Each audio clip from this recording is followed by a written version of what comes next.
책 리뷰 맛집 모퉁이 책방에 오신 걸 환영합니다. 구독과 좋아요 부탁드려요. 벌새는 조류 중에서 가장 작은 새로 320여 종이 있다고 알려져 있습니다. 날개를 매우 빠른 속도로 움직여서 경쾌하게 공중행동을 하는 것이 특징입니다. 국내외의 유수한 영화제에서 무려 25관왕을 차지하며 영화판에 신선한 바람을 불고 있는 독립영화가 있습니다. 바로 김보라 감독의 벌새입니다. 여러분이 아는 사람들 중에 속마음을 아는 사람은 몇 명이나 될까요?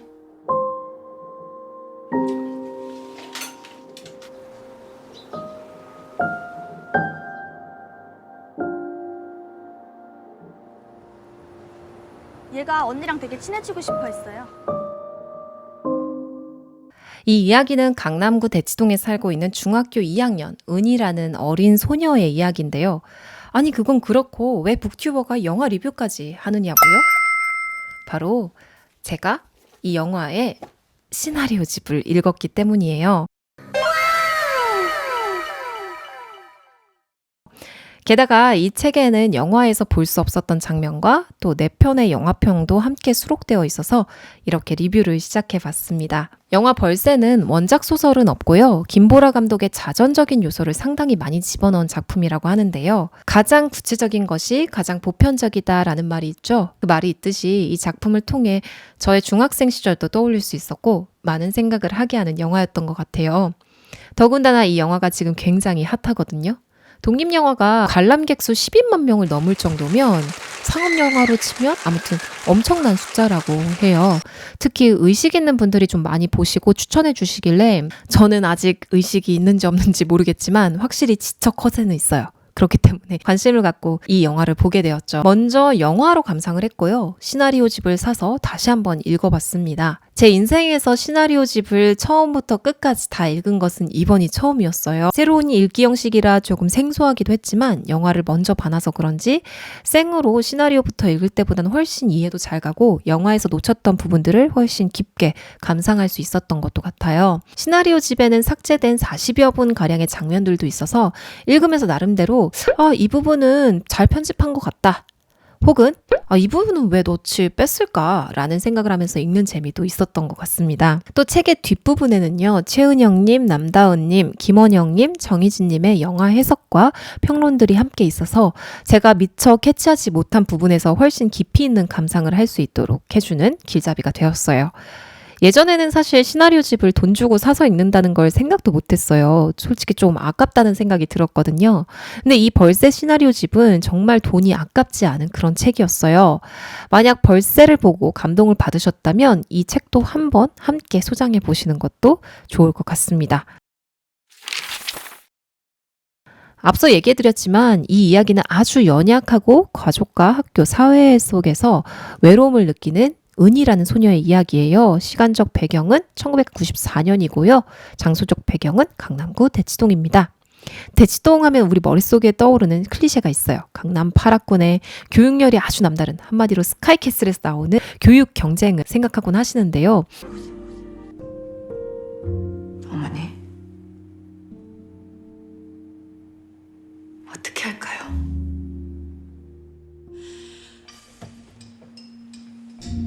지난 기말고사에서는 전 과목 만점을 받아 예서의 실력을 새로 입증하기도 했습니다.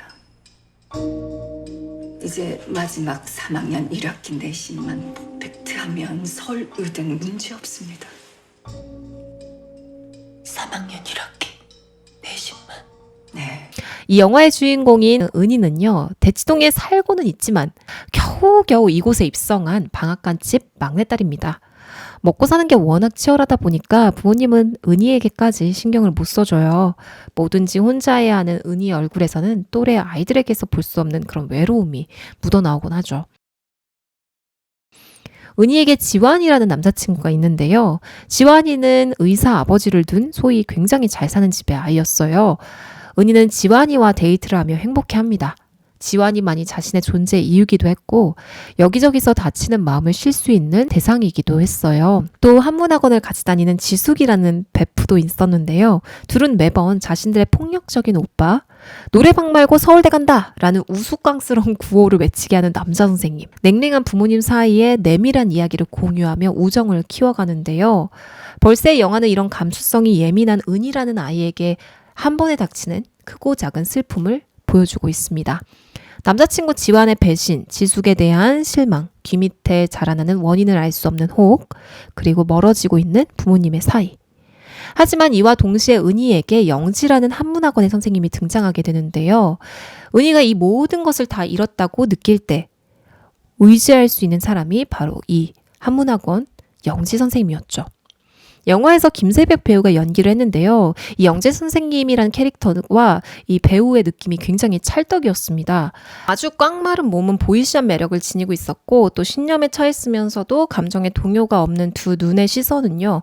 강하면서도 동시에 어딘가 깊은 아픔을 가지고 있을 것만 같은 그런 느낌을 주는 배우였어요. 그녀의 책상에 꽂힌 책들은 운동권과 페미니즘에 관한 책들이었고 이 책장을 딱 보여줄 때 영지가 과연 어떤 사람인지 어떤 생각을 가지고 있는지 집약적으로 보여주는 장면이기도 했죠. 말수가 별로 없고 내성적인 것 같으면서도 아주 날카로운 영지는 은희의 마음을 빼앗아갑니다. 은희는 자신의 고민을 영지에게 조금씩 털어놓으며 큰 의지를 하게 되죠. 사실 영화의 이야기를 다 말해야 하나 좀 고민을 했어요. 왜냐하면 모퉁이 책방 스타일이 원래 소설의 결말까지 모두 다 이야기를 하고 그 후에 뭐 감상이라든지 혹은 분석을 좀 하는 편이잖아요. 근데 이거는 영화가 원작이다 보니까 스포하기가 좀 그렇고 또 개인적으로 많은 분들이 이 영화를 봤으면 하는 마음이 있어요. 그래서 좀 고민을 해보다가 결국은 이 스토리는 다 얘기하지 말자라고 결정을 했어요.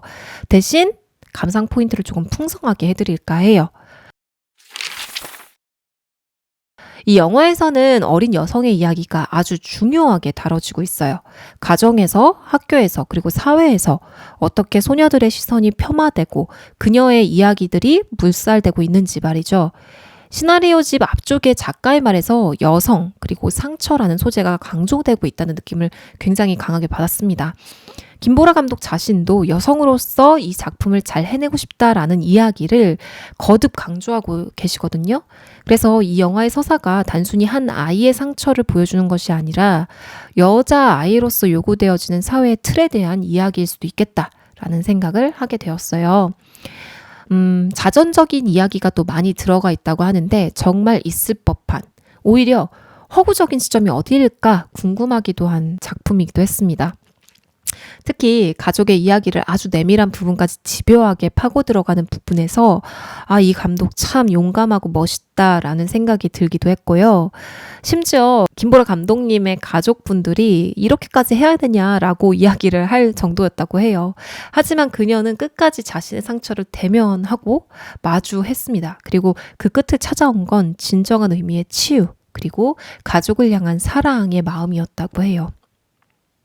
은희 엄마, 은희의 언니 수희, 영지 선생님의 화면에 다 담지 못하는 그 많은 슬픔의 서사들이 한꺼번에 집약되어 있는 씬들이 굉장히 많이 있습니다. 그 씬들의 여백마다 관람객들 나름대로의 방식으로 이야기를 구성해보는 재미가 있거든요. 영화 후반부로 가면 특히 은희가 아무도 없는 집에 미친 듯이 춤을 추는 장면이 나와요. 너무 이상하면서도 너무 자연스럽고 너무 슬픈 장면이었는데요. 저는 그 부분에서 은희에게서의 나의 모습, 외로움의 그림자라든지 폭발하는 자의식들이 집약되어 있는 그런 씬인 것 같아서 너무 마음이 아프고 그러면서도 동시에 이제 약간 카타르시스를 느끼는 부분이었어요. 여기서 이제 영화에서 좀 중점적으로 다뤄지고 있는 포인트가 또 영지와 은희와의 관계입니다. 사실 이게 영화 서사의 가장 중심축이라고도 볼 수 있는데요. 이 영지 선생님은 조금 특이한 면이 있습니다. 이런 느낌의 선배들이 대학 때 간혹 있었던 것 같아요. 사회운동에 굉장히 관심이 많고 그러면서도 자신만의 세계에 빠져 항상 가까이 가기가 어려운 느낌의 사람들이 있었는데요. 이런 영지가 은희와 지숙에게 잘린 손가락이라는 운동권의 노래를 불러줍니다. 이 노래는 가사만 들어도 좀 뭔가 뜨악하는 것이 있어요.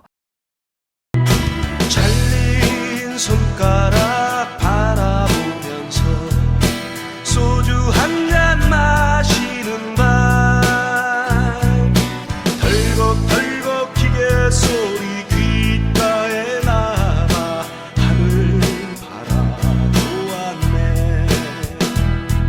근데 너무 뜬금없이 부르는 그 노래가 영화에서 뭘까 분명히 의미가 있다는 생각을 하면서도 굉장히 괴리감을 느끼게 만드는 요소였거든요.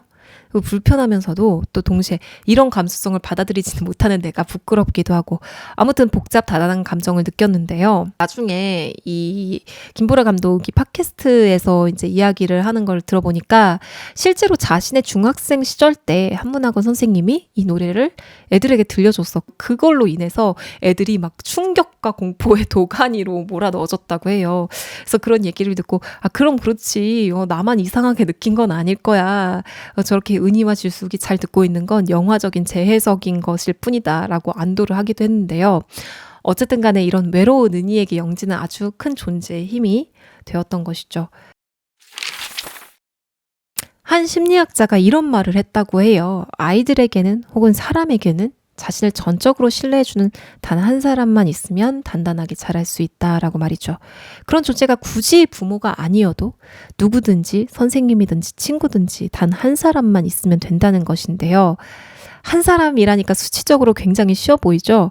저도 그 말을 듣고 한번 제 주변을 돌아봤어요. 전적으로 나를 신뢰해주는 사람이 있을까? 몇 명이나 될까? 오히려 저는 이 질문을 바꿔서 저한테 해보고 싶어요. 나는 누군가에게 그런 존재가 되고 있는가라고 말이죠. 저는 사실 이 벌새를 보면서 영지 선생님한테 조금 컴플렉스를 느꼈어요. 질투심? 이런 것도. 여기서 처음 말하는 것 같은데 사실 저는 이제 교사예요. 학교에서 근무를 하고 있는데요. 그런 점에서 이 작품에 단지 감동을 받고 공감을 하는 차원 너머에서 뭔가 울림을 얻게 되더라고요. 영화 속에서 그려지고 있는 학교 교사들은요, 아이들을 서울대 가는 공부 기계로 대하고 있었고, 반면 학원 선생님이었던 영지는 은희를 존재로서 진정하게 대하고 있었죠. 그러니까 저는 저를 돌아볼 수밖에 없었어요. 나는 내가 가르친 학생들에게 어떤 존재인가, 나의 마음이 혹여나 부자연스러운 것은 아닐까. 그러면서 동시에 누군가에게 영지 같은 사람이 되고 싶다라는 생각을 했어요. 최은영 평론가님이 벌새의 평 중에서 한 단락을 이렇게 쓰셨는데요. 제 심장에 콱 와서 박혔습니다. 이 부분을 읽으면서 오늘 리뷰를 마치고 싶은데요. 벌새 시나리오집 213페이지에 수록되어 있는 부분입니다. 한국 사회에는 상처를 미화하는 문화가 있다. 상처받은 사람이 상처를 극복하고 강해지는 서사를 환영한다. 그러나 정말 그런가? 상처는 언제나 사람에게 좋은가? 사람으로 살면서 받을 수밖에 없는 상처가 있겠지만 받지 않아도 될 상처는 최대한 받지 않는 편이 더 좋지 않나? 상처를 미화하는 문화는 가해자에게 언제나 얼마간의 정당성을 주는 것 같다. 내가 너를 사랑해서 그런 거야. 정말 그런가? 인간은 상처가 아니라 사랑을 통해서만 성장한다. 사랑은 상처가 상처로만 머물게 하지 않고 인간을 상처 속에 매몰되어 자신에게나 타인에게나 무감한 사람으로 변하도록 두지 않는다. 은희는 영지 선생님과의 만남을 통과하며 사랑받아 성장했다. 함부로 대우받아 성장한 것이 아니라.